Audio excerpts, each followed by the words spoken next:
우리에게 주신 하나님 말씀은 신약 사도행전 5장 1절부터 11절까지의 말씀입니다. 사도행전 5장 1절부터 11절까지 말씀. 여러분 성경책을 다 찾으셨으면 좋겠어요. 우리 종이 성경도 좋고 핸드폰이나 아이패드 같은 앱으로 보셔도 좋습니다. 성경책을 찾는 것부터가 하나님 말씀을 같이 이제 받는 일이니까요. 하나님 말씀 사도행전 5장 1절부터 11절 저와 여러분이 한 절씩 교독해서 읽도록 하겠습니다. 제가 먼저 읽겠습니다.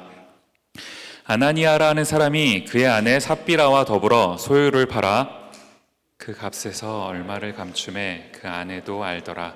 얼마만 가져다가 사도들의 발 앞에 두니 베드로가 이르되 아나니아야 어찌하여 사탄이 내 마음에 가득하여 너가 성령을 속이고 땅값 얼마를 감추었느냐. 땅이 그대로 있을 때에는 내 땅이 아니며 판 후에도 내 마음대로 할 수가 없더냐. 어찌하여 이 일을 내 마음에 두었느냐. 사람에게 거짓말한 것이 아니요 하나님께로다. 아나니아가 이 말을 듣고 엎드려져 혼이 떠나니 이 일을 듣는 사람이 다 크게 두려워하더라. 젊은 사람들이 일어나 시신을 싸서 메고 나가 장사하니라. 3시간쯤 지나 그의 아내가 그 일어난 일을 알지 못하고 들어오니 베드로가 이르되 그 땅 판값이 이것뿐이냐. 내게 말하라 하니 이르되 예 이것뿐이라 하더라. 베드로가 이르되 너희가 어찌 함께 꾀하여 주의 영을 시험하려 하느냐. 보라 내 남편을 장사하고는 사람들의 발이 문 앞에 이르렀으니 또 너를 메어 내가리라 하니 혼이 떠나는지라. 젊은 사람들이 들어와 죽은 것을 보고 메어다가 그의 남편 곁에 같이 읽겠습니다. 온 교회와 이 일을 듣는 사람들이 다 크게 두려워하니라. 아멘. 오늘 말씀을 좀 나누기에 앞서서요, 한 가지 조금 여러분에게 광고를 하려고 합니다. 저희가 이제 11월 9일 토요일이죠. 그때 디모데가 이제 UOM 캠퍼스에서 열린 예배를 진행을 합니다. 우리 광고를 통해서 몇 주간 쭉 들으셨기 때문에 다 아실 거라고 생각을 하는데요. 이 열린 예배가 뭐냐 하면 이제 우리도 캠퍼스에 가서 하루 예배를 드리는 것이고요. 또한 이제 캠퍼스에서 아직 예수님을 잘 알지 못하는 사람들, 여러분 친구들 중에 그런 분들 계시지 않습니까? 혹은 예수님을 알고 교회를 다녔었다가 지금 여러 가지 이유로 이제 교회를 안 나가시는 분들이 계세요. 이제 우리 그런 분들을 초청해서 함께 좀 예배를 드리는 그런 저희가 열린 예배를 기획하고 있는데요. 그들에게 저희가 나누어 드릴 여러분 초청장이에요. 우리 임원들이 지금 나누어 주고 계실 겁니다. 좀 돌아다니시면서 나눠 주시겠어요? 이 초청장을 예쁘게 만들었어요. 여러분 보시면 명함 사이즈로 지갑에 넣어 갖고 다니기 딱 좋거든요. 북마크처럼 책에다 껴놓고 계셔도 좋아요. 그렇게 하다가 이제 이거를 줘야 되겠다 싶은 사람들 있으면 이거를 이제 딱 주시는 겁니다. 주셔서 우리가 11월 9일 5시 30분에 이제 이걸 진행한다. 같이 와서 맛있는 것도 먹고 좀 우리가 준비한 것도 좀 보지 않겠느냐, 나눠주실 수 있는 그런 기회가 되었으면 좋겠어요. 여러분 2장씩 나눠드릴 거고요. 혹시 조금 더 이게 필요하시다 하시는 분 계시면 이따가 뒤에 나가실 때 저희 임원단들이 또 준비해 놓을 겁니다. 더 주십시오 하면 넉넉하게 있으니까요. 필요하신 만큼 가져가셨으면 좋겠습니다. 다 받으셨나요? 네.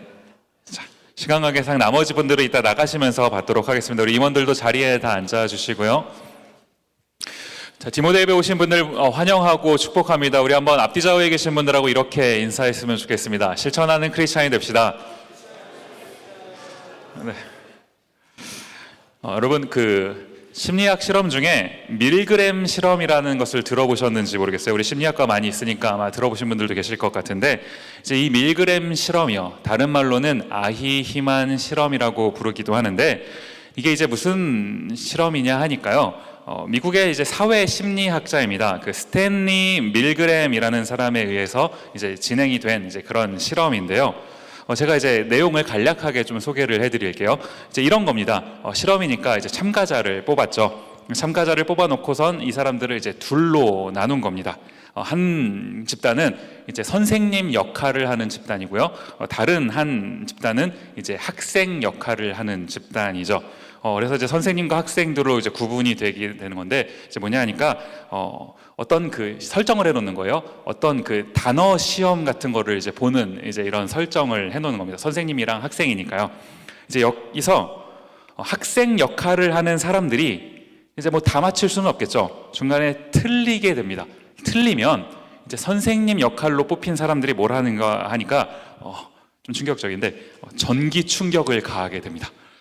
무섭죠. 전기 충격을 가해요. 처음에는 이제 15V 모르겠어요. 제 강도를 잘 모르겠어요. 15V로 시작을 한대요. 그러다가 이제 하나씩 틀릴수록 이제 15V씩 계속 올리는 겁니다. 15, 30, 뭐 45 이런 식으로요. 이제 마지막까지 올리면 450V. 혹시 여기 전기과 공부하고 계시는 분 계십니까? 이 450V가 이 사람한테 얼마나 큰 충격인지 제가 우리 미국이 110V인가요? 한국이 220V죠. 혹시 젓가락 집어넣어 보시면 계세요? 얼마나 되는지 잘 모르겠는데 아무튼 이제 15V부터 해서 이제 쭉 올라가는 것 아닙니까? 이 설명을 제가 쭉 봤는데 이래요. 75V 정도 되면 벌써 몇 개 틀린 거죠. 75V쯤 되면 이제 신음 소리가 들린대요. 이제 하는 거죠. 자극이 오는 겁니다. 그렇게 하다가 120V쯤 되면 이제 너무 아프다고 막 이제 호소를 하기 시작한다는 겁니다. 그렇게 하다가 이제 한 150V쯤 되면 이제 못 참겠다고 막 이제 악을 지르는 거죠. 한 270V쯤 되면 발음도 이상한데 270V쯤 되면 이제 이성을 잃고 막 소리를 막 비명을 질러대기 시작한다는 겁니다. 345V 정도 되니까 학생 역할을 하던 사람들 그 방에서 소리가 들리지 않더래요. 눌렀는데 소리가 안 들리는 겁니다. 기절을 한 걸까요? 아니면 혹시? 그런데 지금 이제 이런 상황에서 그럼에도 불구하고 이제 이 선생님 역할, 이 테스트 뭐라고 하죠? 실험이니까요. 선생님 역할을 하고 있는 사람 옆에 이제 하나의 그 실험의 뭐라고 하죠? 담당자라고 해야 될까요? 이 담당자분이 계시는 것 아닙니까? 소리가 안 들려요. 345V쯤 되니까. 그런데도 계속해서 더 높은 볼트의 이거를 버튼을 누르라는 겁니다. 물론요. 이 실험에서 이제 이 학생 역할을 맡은 사람은 진짜 전기 충격을 받은 건 아닙니다. 이제 실험이니까요. 마치 쇼하는 것처럼 연기하는 사람을 이제 고용해서 넣어놓은 거예요. 그래서 올릴 때마다 이제 소리를 내게끔 그러다가 비명을 지르고 어느 순간에는 말을 하지 않도록 이제 짜놓은 거죠. 그런데 선생님 역할을 하는 사람들은 그걸 알 리가 없죠. 나는 이제 누르니까 소리가 들리는 거고 어느 순간 소리가 사라지는 거고 어쩌다가 이제 모르겠어요. 무슨 이유로 이 실험에 참가를 하게 됐는지. 그런데 내가 실험에 우연히 참가를 하게 됐는데 내가 누르는 버튼 때문에 상대방이 고통스러워하게 되는 겁니다. 그렇게 하다가 이제 어느 순간에는 그 고통이 심해지다가 소리가 들리질 않아요. 기절했는지 혹은 죽었는지 알 수 없는 그런 상황. 만약에 여러분이라면요, 이 15V부터 시작했던 이 전기 충격 15, 30, 45, 그다음 뭐죠? 60 계속 높이다가 어느 정도 볼트쯤 되면 여러분은 더 이상 이거 못 누르겠다라고 거부하시겠습니까? 사람들이 계속 소리를 지를 테니까요. 어느 정도 되면 여러분 나 더 이상 못하겠습니다라고 거부하시겠어요? 이 밀그램 교수님의 실험에서는요, 40명이 총 이제 참가를 하게 됐는데 40명 중에 무려 26명이요. 65%입니다. 26명이나 되는 사람들이 끝까지요. 450V까지 전기 충격을 가했더라라는 겁니다. 이 실험이 말해주는 게 뭘까요? 사람들은 굉장히 잔인하다. 여러분 한번 옆에 보십시오. 잔인하다. 가끔 그런 것 같기도 하죠. 잔인한 거. 사람들이요. 모르겠어요. 여러분 사람들이라고 하는 이 제3자를 지칭하는 표현 같은 거 좀 쓰지 말고 우리 한번 이렇게 봅시다. 내가요. 어떤 선택을 할 때 정말 내 의지대로 그 선택을 합니까? 내가 원하는 만큼 하고 내가 원하기 싫으면 안 하고 내 의지대로 그 선택을 할 수 있습니까?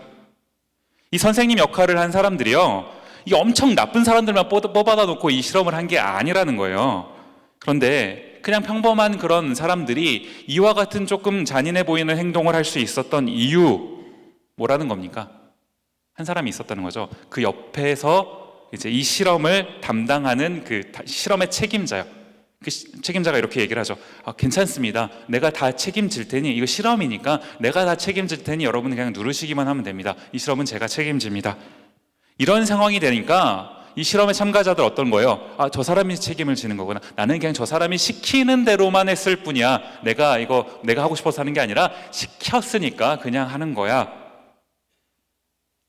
이 실험이 무서운 게, 왜 이 실험을 밀그램 실험이라고만 부르는 게 아니라 아이히만 실험이라고도 부르냐 하니까요.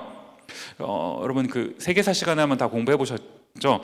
들어보셨죠? 아이히만 누군지. 2차 세계대전 당시에 이제 이 나치군, 독일의 나치군에 포함되어 있던 사람 아닙니까? 이제 이 나치들이 이제 그 유태인들을 학살하는 이제 그런 일들이 많이 있었죠. 그 나치의 일원으로서 누구보다도 열심히 이 유태인들을 학살하기 위해 애를 썼던, 노력했던 사람, 아이히만이요.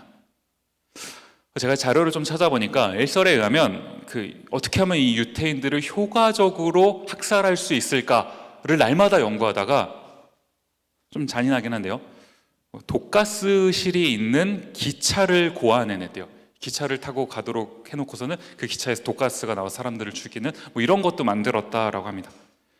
열심히였습니다. 참 누구보다 열심히 일을 하려고 했어요. 자, 우리가 이제 멀찌감치 떨어져서 보니까 이게 나쁜 일이라는 걸 알죠. 그런데 그 사람은 그냥 열심히 한 겁니다. 엄청 나쁜 사람이라서 사람을 이렇게 열심히 죽였습니까? 단순히 그게 아니라요, 그냥 이 사람은, 아이히만은 열심히 누군가가 시키는 그 일을 그냥 열심히 했다고요. 이 아이히만의 행동이, 이게 사람들이 일반적으로 이러한 행동을 보이는지 요거를 한번 재차 확인하고 싶었던 게 이 밀그램 실험이라는 것 아니겠습니까? 제가 이제 왜 설교의 시작을 이 부분으로 이제 얘기를 하냐 하니까요, 저는 이제 목사다가 보니까 이 부분을 한번 좀 이렇게 영적인 부분에서 좀 한번 해석을 해보고 싶은 거예요. 무슨 말이냐 하니까, 우리가요, 여러분 한번 잘 생각해 보십시오. 우리가 나의 의지대로, 우리의 의지대로 신앙생활을 잘 할 수 있을까요?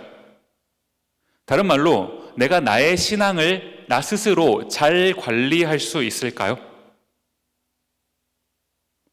이 밀그램 실험에서 이 선생님 역할로 이제 분류됐던 그 사람들이 했던 잘못이었다고 한다면, 이들의 잘못 무엇이었습니까? 내가 하는 어떤 행동에 의해, 내가 이제 버튼을 누르는 이 행동에 대해서 무비판적이었다고요. 내가 이거 누르는 게 옳은 건지 옳지 않은 건지 생각하지 않고 누르라니까 눌렀다고요. 마찬가지로요, 우리도 이 세상 살아가면서 이제 다양한 선택을 하고 이 세상을 살아가는데, 내가 살아가고 있는 방식이, 지금 내가 선택하고 있는 이 선택이 맞는 건지 틀린 건지 이런 비판적인 생각이 없다면 우리의 행동이 어떠하겠냐라는 겁니다. 그 성경에 보면은 우리 인간을 이제 죄인이라고 표현을 하죠. 이 죄라는 단어 항상 들을 때마다 사실 이렇게 불편해요. 편치는 않습니다. 좀 거부감이 드는 그런 단어죠. 여기 이 자리에는 아마 교회에 나오신 지 오래되시지 않은 그런 분들도 계실 텐데, 다짜고짜 목사가 우리는 죄인입니다 이런 얘기를 하니까 불편하시죠. 거부감이 드시는 거 충분히 다 이해를 합니다. 우리가 한번 이 죄라는 것을 한번 이야기할 때요, 이 죄라는 게 도대체 성경이 뭘 죄라고 이야기하는지를 조금 한번 생각을 해봤으면 좋겠는데, 여러 가지로 이제 이 죄에 대해서 설명을 할 수 있겠지만, 제가 한번 이런 부분이요, 성경을 읽으면 성경은 이제 하나님이 인간, 이제 이 세상, 특히 우리 인간을 창조하셨다라고 얘기를 하죠. 그렇다면 창조된 우리 인간은요, 창조하신 그 하나님의 뜻대로 살아가야 되는 겁니다. 그런데 어떻게 됐다는 겁니까? 창세기로 가셔서요, 창세기 6장 5절 말씀 보시면, 여호와께서 사람의 죄악이 세상에 가득함과 그의 마음으로 생각하는 모든 계획이 항상 악할 뿐임을 보시고, 여기 보면 사람의 계획이 항상 악하대요. 무슨 말입니까? 우리가요, 가만히 있으면 그냥 저절로 하나님의 뜻대로 살아가도록 저절로 우리 방향이 이렇게 가는 게 아니라요, 그냥 가만히 우리를 내버려 두면 저절로 하나님의 뜻과 정반대로 간다고요. 내 마음대로 한다고요. 창조된 우리가 창조하신 그분의 뜻이 뭔지 묻지도 않고 그분의 뜻이 무엇인지 그 뜻대로 따르지도 않아요. 성경이 이것을 악하다라고 한다는 겁니다. 우리는 지금 가만히 내버려두면 그냥 저절로 악한 것을 선택하게 되는 그런 상황에 놓이게 됐는데, 그런데 지금 이런 상황에 놓인 우리가 내가 어떤 행동을 하면서 어떤 선택을 하면서 이 행동, 이 선택에 대해 질문을 하지 않는다고요. 이게 맞는 건지 틀린 건지 내가 잘하고 있는 건지 아닌지 질문하지 않으면 우리는 제대로 된 신앙생활을 하는 사람들이 아니라는 겁니다. 오늘 본문으로 돌아가셔서요, 사도행전 5장 1절 말씀 보시면 아나니아라는 사람이 그의 아내 삽비라와 더불어 소유를 팔아. 지금 여기 보시면 이제 아나니아라는 사람과 삽비라라는 사람이 등장을 하죠. 삽비라가 왜 삽비라입니까, 여러분? 아마 그 경상도 분이셨던 것 같아요. 이제 보고 원하는 게 있으면, 예쁜 게 있으면 삽비라.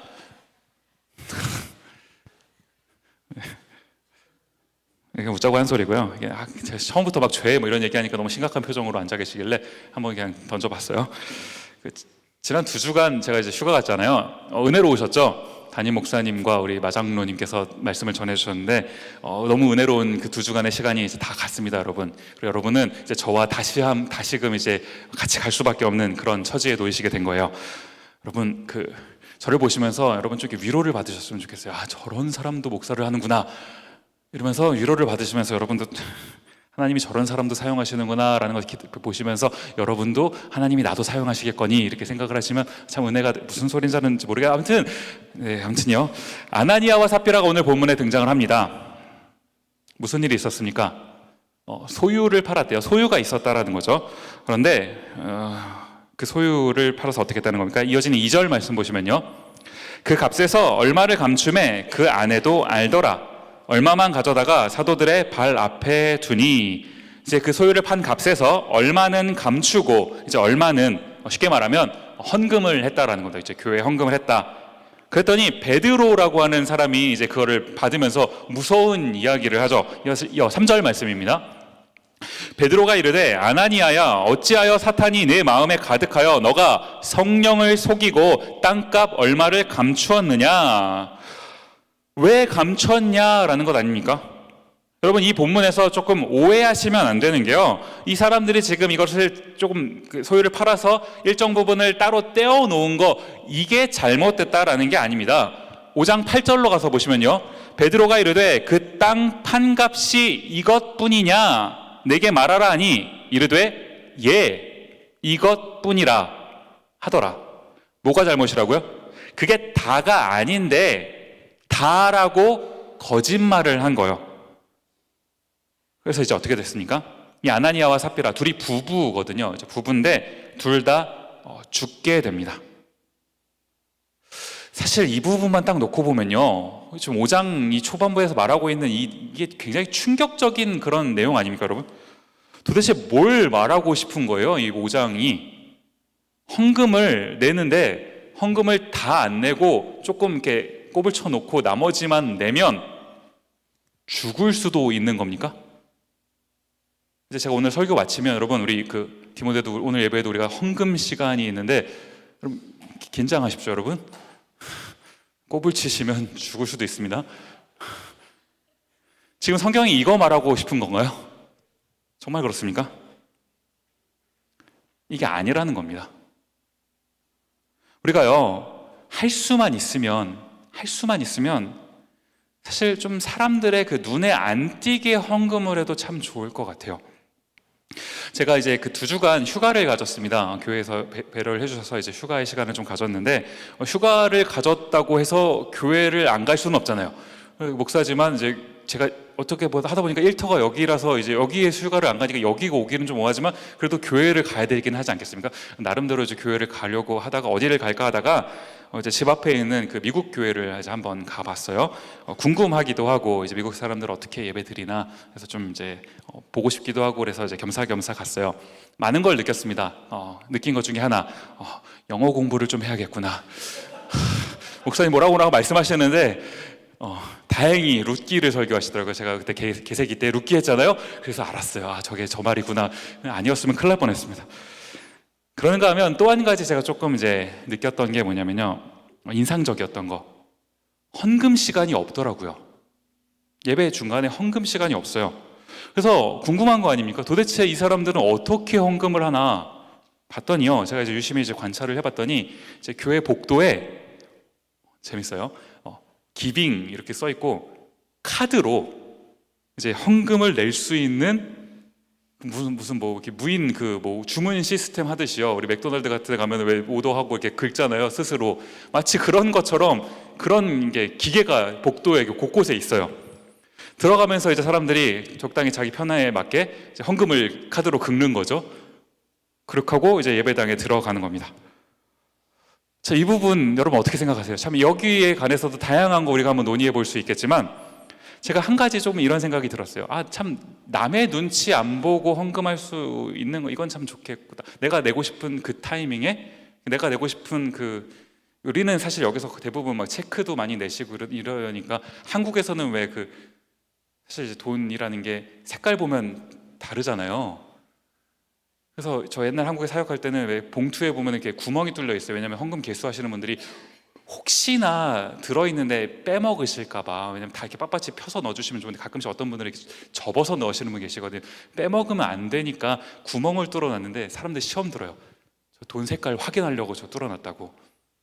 뭐 이런 분들도 막 계세요. 이게 참 그렇죠.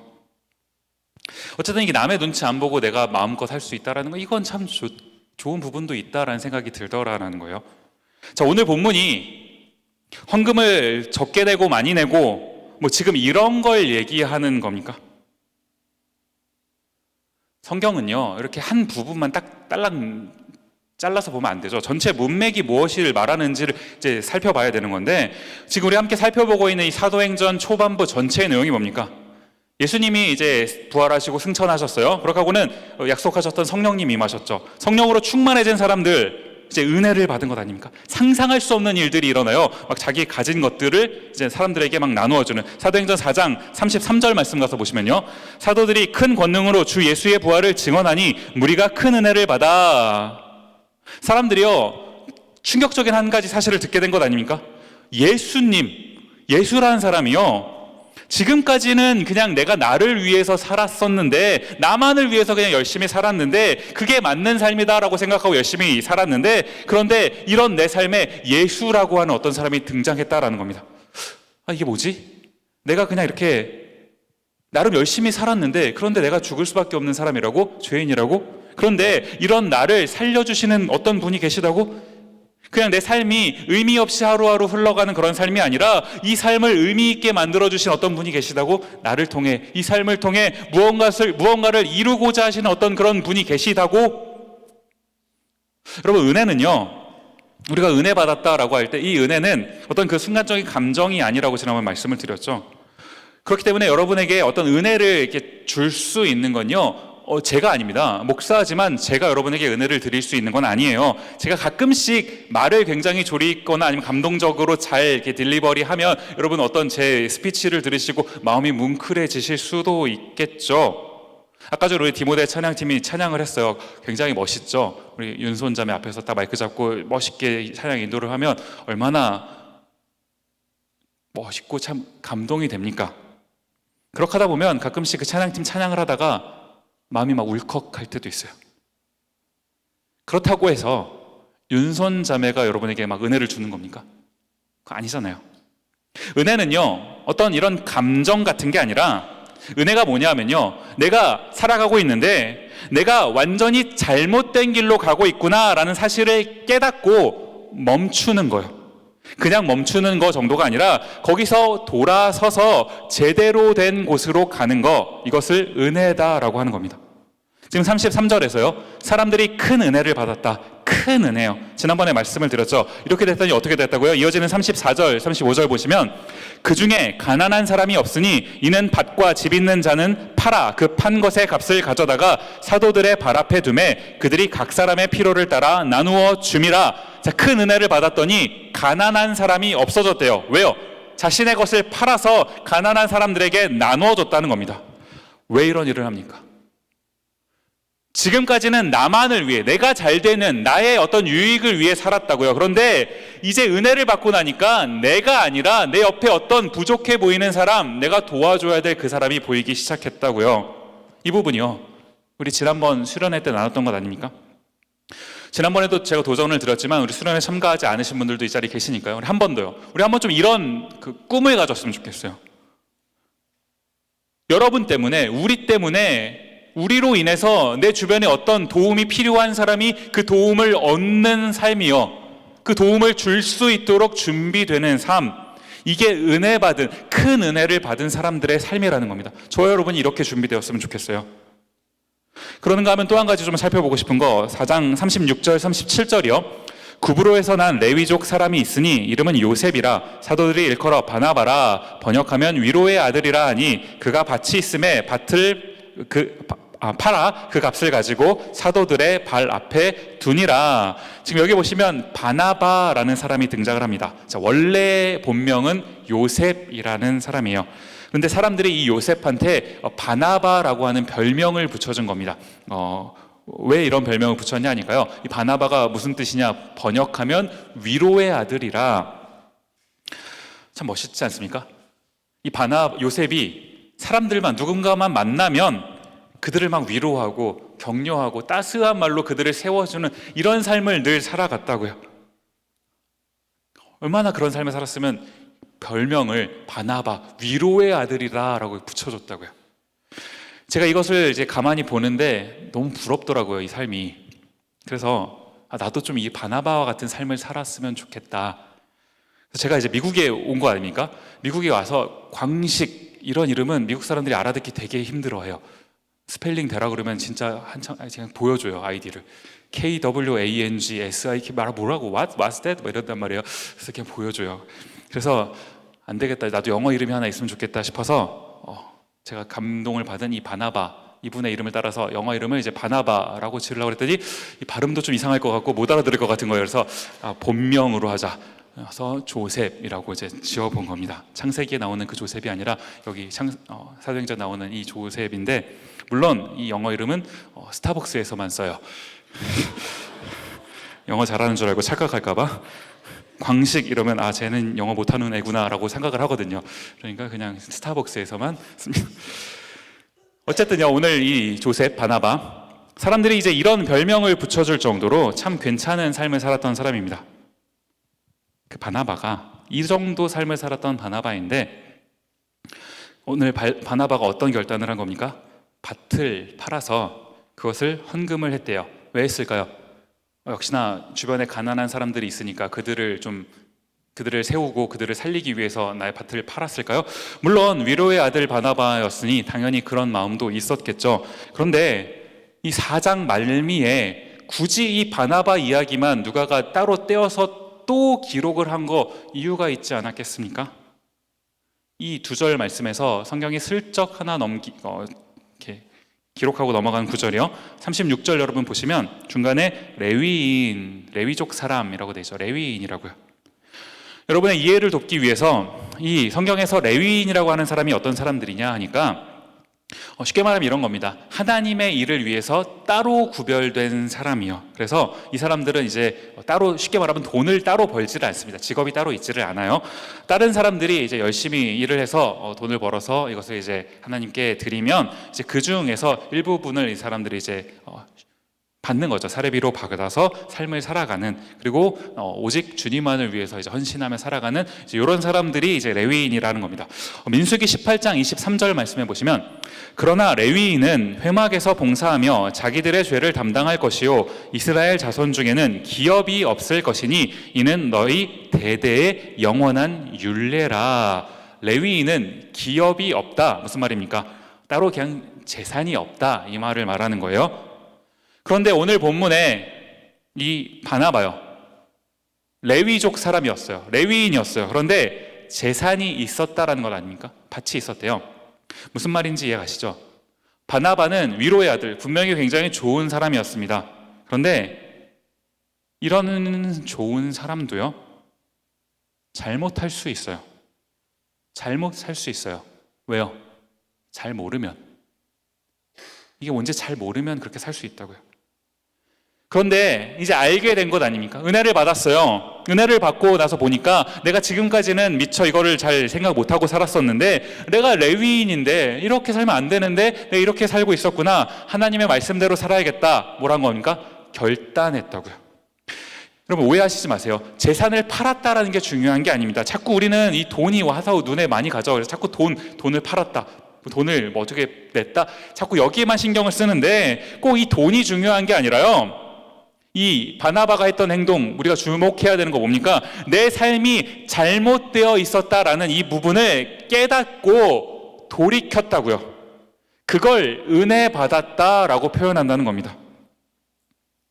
그렇다면요, 이 바나바의 이야기가 끝나기가 무섭게 등장하는 오늘 본문의 아나니아와 삽비라, 왜 죽었습니까?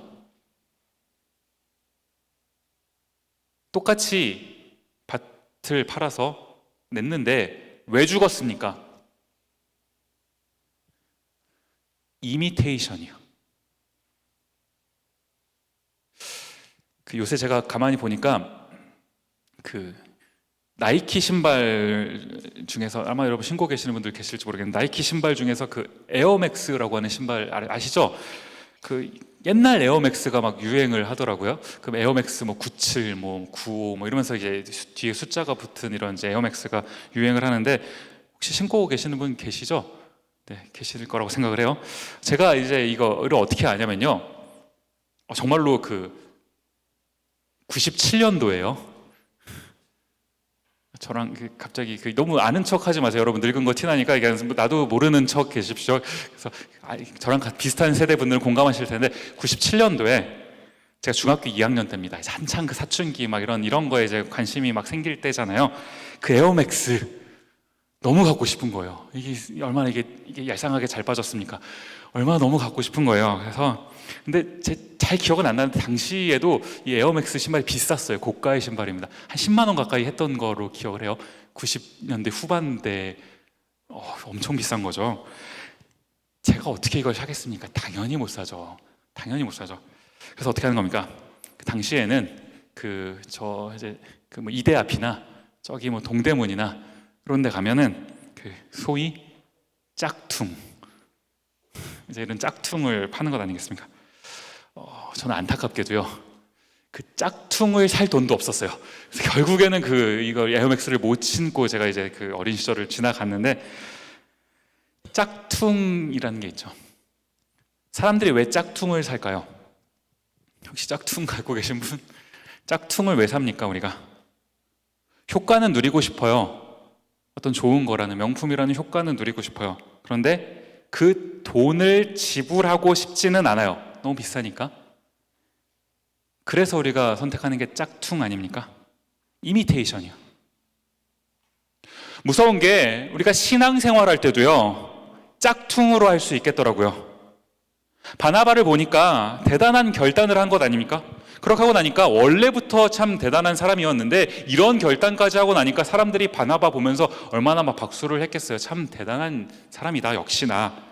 바나바가 가졌던 어떤 명성, 효과는 누리고 싶어요. 그런데 뭡니까? 그 사람처럼 그렇게까지 결단하고 싶지는 않아요. 그렇게까지 손해보고 싶지는 않아요. 그래서 어떻게 했다는 거예요? 아나니아와 삽비라, 부부로 등장하지만 이 사람들의 잘못만이 아니라요, 사실 우리의 모습이죠. 어떤 잘못했습니까? 그 값에서 얼마를 감춤해. 무슨 말입니까? 내가 포기하지 못하는 어떤 부분, 포기하지 못하겠는 어떤 부분은 이 뒤로 쓱 감춰요. 이 정도는 내가 이 정도 좀 감춰도 그래도 내가 이 나머지 부분은 하지 않습니까? 이 정도는 좀 이해해 주셔야죠. 이거는 정말 못하겠는데. 여러분, 여러분 감추는 이 정도가 얼마만큼인데요?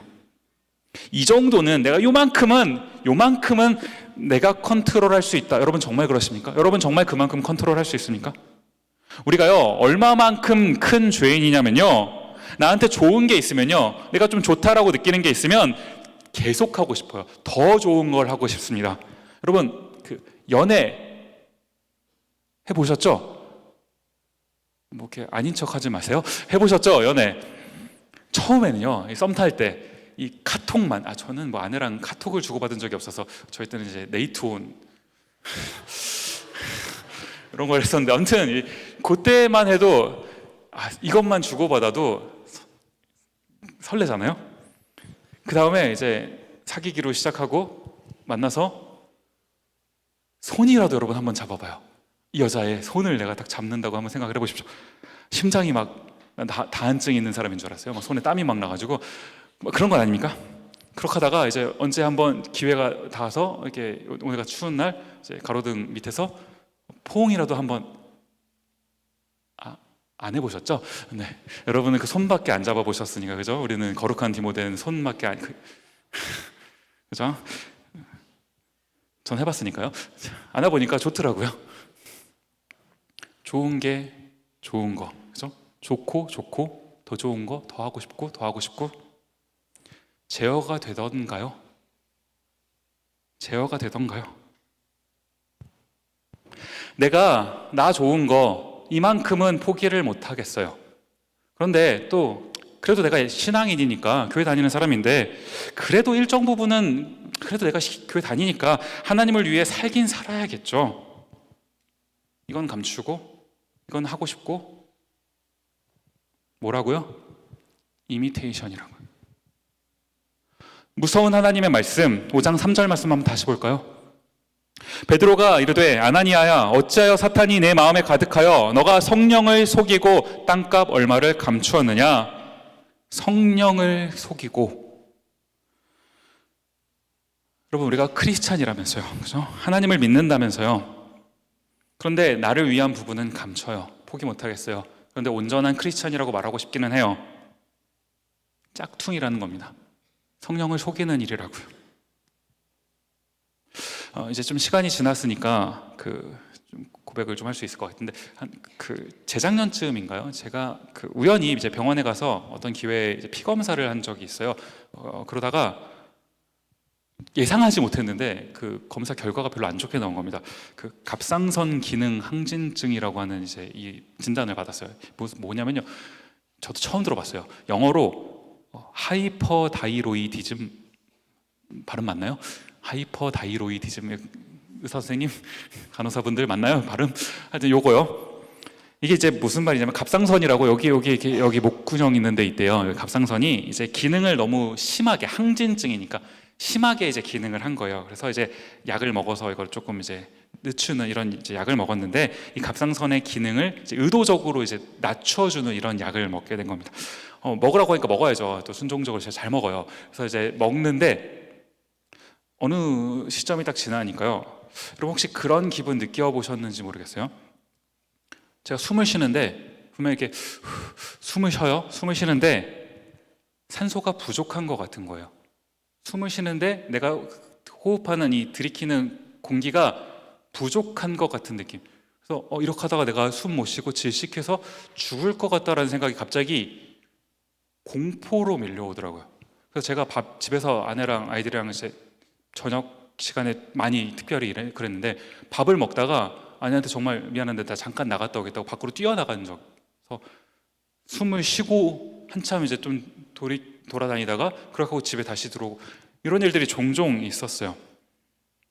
제가 왜 도대체 이런 일들이 왜 생기나 이렇게 곰곰이 생각을 해봤는데, 사실 공기가 충분하지 않은 게 아니잖아요. 충분한 공기가 있습니다. 여기가 무슨 논산훈련소도 아니고, 그래서 충분한 공기가 있어요. 그런데 그 전까지는 이 갑상선이 모르겠어요, 이 기능을 너무 과하게 사용했던 건 아닙니까? 그렇게 하다가 이제 제가 약을 먹어서 이것을 의도적으로 이렇게 늦추니까 몸에서 산소가 부족한 것처럼 느낀 게 아닐까. 여기 전문가들이 계셔서 제가 또 함부로 얘기할 수가 없을 것 같은데, 나중에 이게 진짜인지 알려주세요. 제가 이 부분을요 이제 혼자 생각하다가 문득 이렇게 한번 묵상을 해본 거예요. 오늘 벌써 아까 보니까 첫눈 내리더라고요. 겨울입니다. 드디어 시작이 되었어요. 10월 중순인데 오늘 며칠이에요? 11일인데 10월 중순이 되다가 보니까 여러분 굉장히 바빠지셨죠? 정신없이 달리고 계실 거예요. 여기 지금 대학생들, 뭐 직장인들 마찬가지겠고요.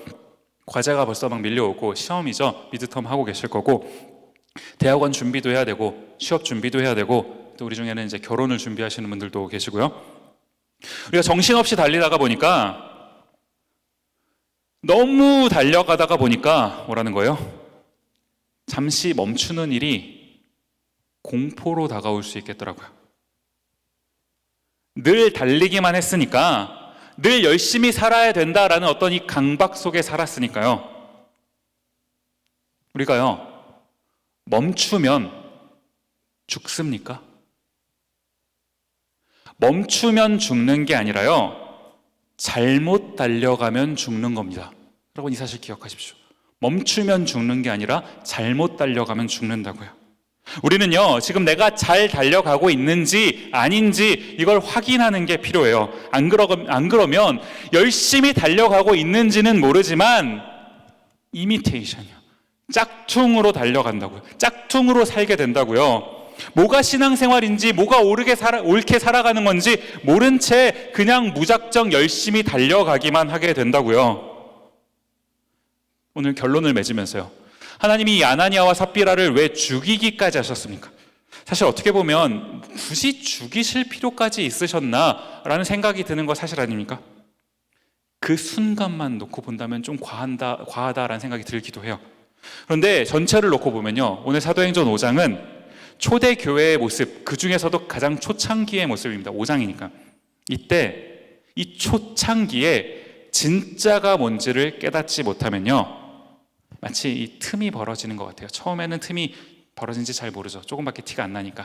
나중에는 이게 엄청나게 넓은 각도로 나가는 것 아니겠습니까? 처음에 제대로 해야 된다고요. 여러분과 저는, 이 자리에 있는 우리 디모데는요, 여러분 우리 장로님들 다 합쳐서 청년으로 살고 있습니다. 동의하십니까? 우리는 다 얼굴이 다 청년이잖아요. 이 청년의 때 우리가 바른 게 뭔지를 질문하지 않으면요, 지금 그걸 바로잡고 돌이키지 않으면요, 시간이 많이 지난 다음에는 돌이킬 수 없는 지경이 됩니다. 그러니까요, 오늘 한번 잠시 멈춰서 내가 잘 가고 있는지, 내가 뭘 감추고 있는지, 주님 앞에 정말 다 내어놓고 돌이켰는지, 그래서 한번 점검해 보시는 시간이 되었으면 좋겠습니다.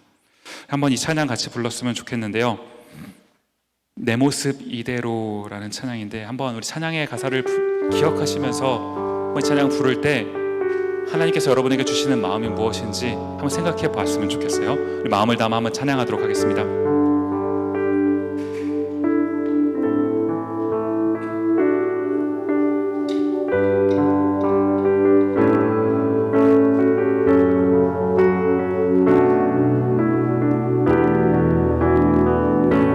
함께 찬양합니다. 내 모습 이대로, 내 모습 이대로 사랑하시네.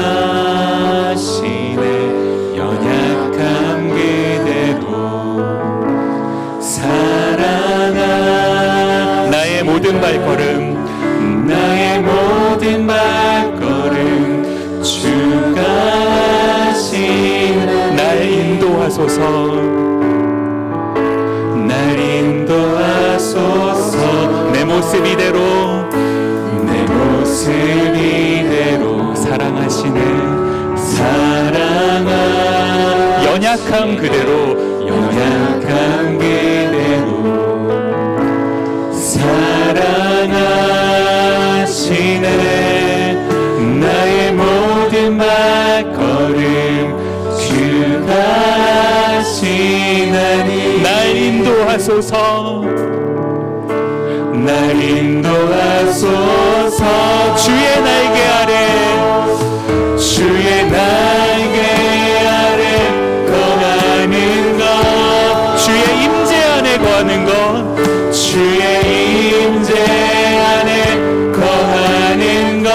나의 가장 큰 소망, 나의 가장 큰 소망, 나의 가장 큰 은혜. 주와 함께 동행하는 일, 주와 함께 동행하는 일. 주의 날개 아래 거하는 것, 주의 날개 아래 거하는 것, 주의 임재 안에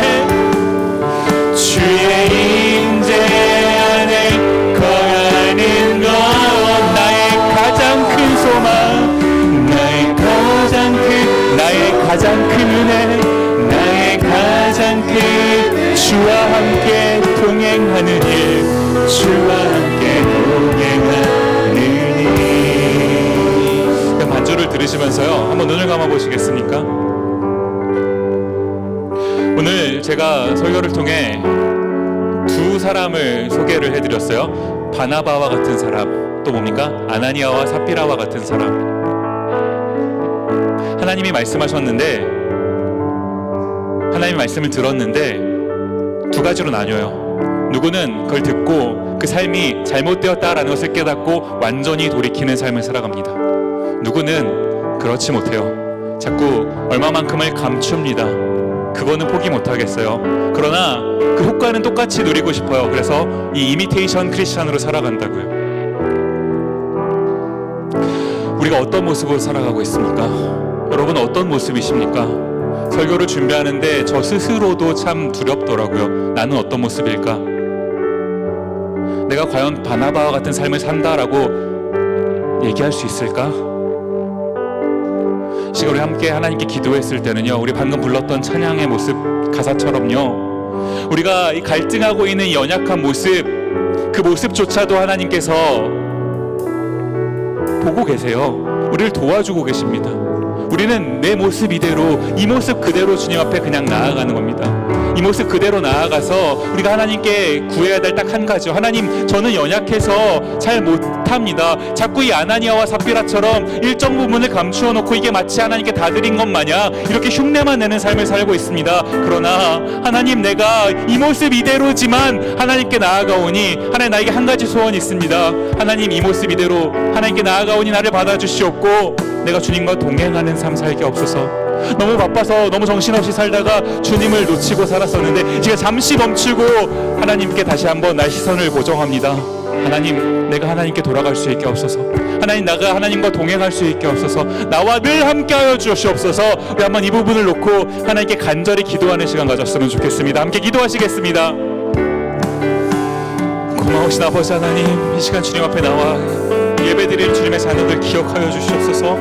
아버지 하나님, 우리가 하나님 이 시작부터 하나님 잘하길 원합니다. 청년의 때부터 아버지 하나님, 우리가 결단하고 하나님 벌어지지 않는 삶, 아버지 하나님 주님의 말씀으로 하나님 주님의 음성 앞으로 내 삶을 돌이키는 삶, 그 삶을 살아가길 원합니다. 아버지 하나님, 짝퉁 크리스찬으로 살아가는 것이 아니라 아버지 하나님 진짜 크리스찬으로 살아가길 원합니다. 그러기 위해 주님의 은혜가 필요합니다. 아버지 하나님, 이 모습 이대로 주님 앞에 나아가오니 주님 우리를 받아주옵소서. 우리를 변화시켜 주시옵소서. 아버지 하나님, 내가 주님과 동행하는 삶을 살아갈 수 있도록 주여 은혜를 돌아가 주시옵소서. 아버지 하나님, 무조건 열심히 달려나가는 것만이 능사가 아니라 아버지 하나님, 잠시 멈추어서서 내가 하나님 온전히 잘 달려나가고 있는지, 하나님의 뜻대로 살아가고 있는지 아버지 하나님 질문할 수 있는 우리가 되게 하여 주시옵소서. 늘 점검하게 없어서 주님의 말씀으로 우리의 삶을 점검할 수 있는 우리 되게 하여 주시옵소서. 늘 은혜 가운데 거할 수 있는 우리 되게 하여 주시옵소서. 주님을 구합니다. 고마우신 아버지 하나님, 감사합니다. 우리를 불러주시고 하나님께 예배할 수 있도록 하신 것 감사합니다. 하나님, 우리가 연약한지라 늘 죄인으로 살 수밖에 없고 늘 주님 앞에서 죄를 지을 수밖에 없지만, 그러나 그럼에도 불구하고 이 모습 이대로 끝까지 하나님을 붙잡고 나아갈 수 있는 저희 되게 하옵시고, 그러할 때 저희를 놓지 않으시고 저희를 변화시켜 주셔서 저희가 다시금 주님의 뜻대로 살아갈 수 있도록 결단하고 돌이킬 수 있는 아버지 하나님, 그 은혜를 허락하여 주셔서 우리가 짝퉁으로 살지 않게 없어서 진짜 크리스찬답게 살게 없어서. 무조건 달려가는 것, 무조건 열심히만 살아가는 것이 다가 아니라 바르게 가고 있는지 날마다 멈추어 서서 점검할 수 있는 저희 되게 없어서 저희를 인도하옵소서. 감사드리옵고 예수님 이름으로 기도드립니다. 아멘.